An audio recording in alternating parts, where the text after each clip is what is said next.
A holiday with your grandparents is almost always a snore. Yeah, there might be some great food involved, but most of the time you'll dread every second not spent at the dinner table.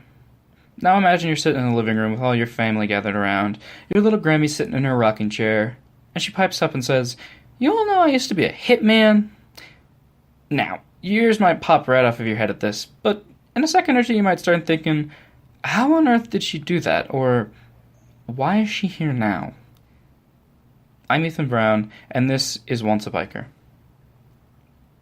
The minivan rumbles slowly down the dirt road, stretching away in front of it. I roll the window beside me up and down, fighting back sleep as countless fields of corn rush past the van.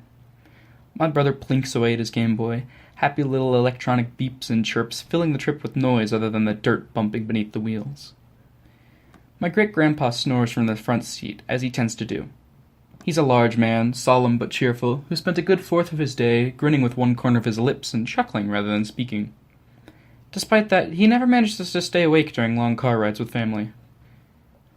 My parents in the middle row are nearly following suit, talking quietly and resigning themselves to the unchanging scenery outside our windows. My great-grandma looks at us all in the rearview mirror and speaks up for the first time in a while. Her nose scrunches slightly as she begins speaking, and she says, "You boys want something to mull over back there? Both look like you're going to keel over soon." Her voice is as sharp as a tack, just like her personality, and straight to the point. My brother and I look up, curious if not entirely interested. "Your mom ever tell you me and Grandpa used to be in a motorcycle gang?" I swear I heard my jaw hit the floor. Now this may not sound incredibly interesting. There are countless people who make up various motorcycle gangs all across the world. Countless more enjoy riding them, so what's the big deal? Up until that point in my life, I had never heard my grandparents curse, never heard them shout, hardly ever even raise their voices to scold my cousins and I. To think they had been in one of those oft-reported criminal groups of angry men with bad tempers shocked me. Grandparents and great-grandparents, even more so, are supposed to be loving if a little bit grumpy, pleasant to be around if a little bit boring. They've got stories enough to put you to sleep without even trying. This story, though, was something many children may never have dealt with before. In the eyes of my youth, that was as close as she could have been to saying she used to rob banks. And if I'm being honest, even at 8, I still thought biker gangs did rob banks.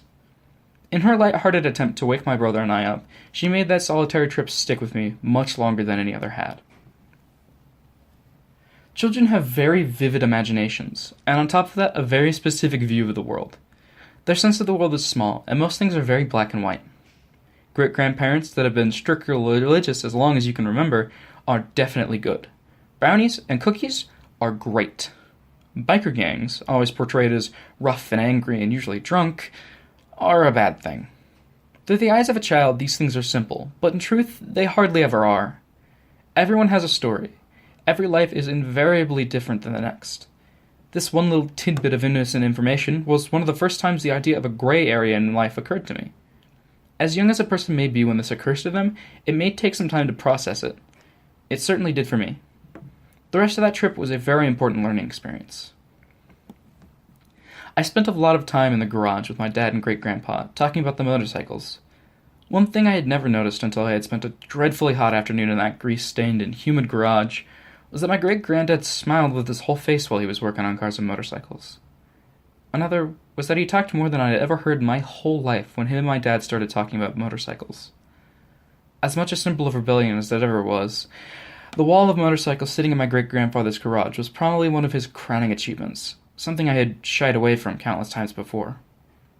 Hearing the two of them talk the way they did, though, giddy with excitement as they rattle off design specifications as fast as his own motor revs down the pavement, would make anyone question how bad it really could be.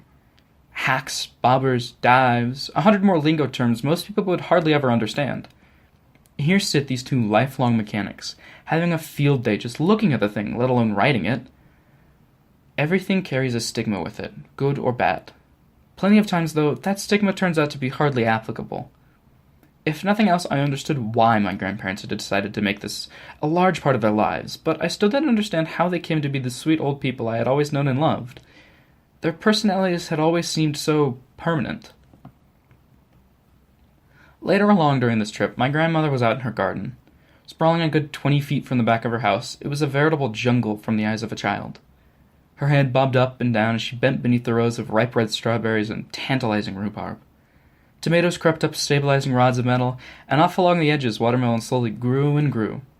This was my favorite place at their house, and I spent a long time chasing bugs and lizards and who knows what else out there.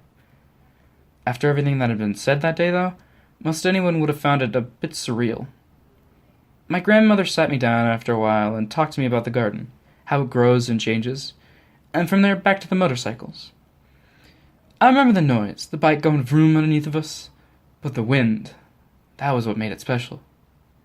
I remember her laughing about that, a longing laugh if I had ever heard one. I piped up from my spot among the tomatoes and asked her, "If you liked it so much, Grandma, why'd you stop?" She went quiet for a minute after that and picked weeds as she thought it over.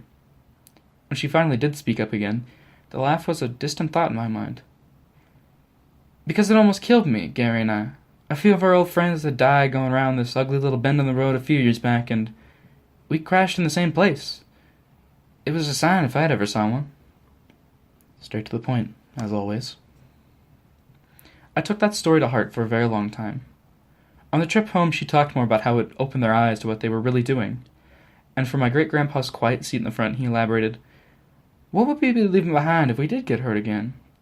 You don't think things through when you're on a bike. Your mind is going as fast as the road underneath of you." They had turned away from something dangerous to them for their family. I was glad to know I meant as much to them as I did, but it also got me to think. People have things that are important to them, things they would change their entire lifestyle to keep. And then it hit me. That gray area had finally resolved itself into something understandable. Just because they had lived their lives in such a frowned-upon way didn't mean they couldn't change who they were, for themselves and their family. Not every person will live the same life, and not everyone will change. And even if they do, they may not be for remotely the same reasons. That being said, a person's past may make up their story, but it isn't a page-by-page retelling. My great-grandparents greatly enjoy riding motorcycles, to this day. And they were at one point in a motorcycle gang, but that doesn't make them outlaws or criminals. More often than not, a person's past does not define who they are. People who are who they choose to make themselves.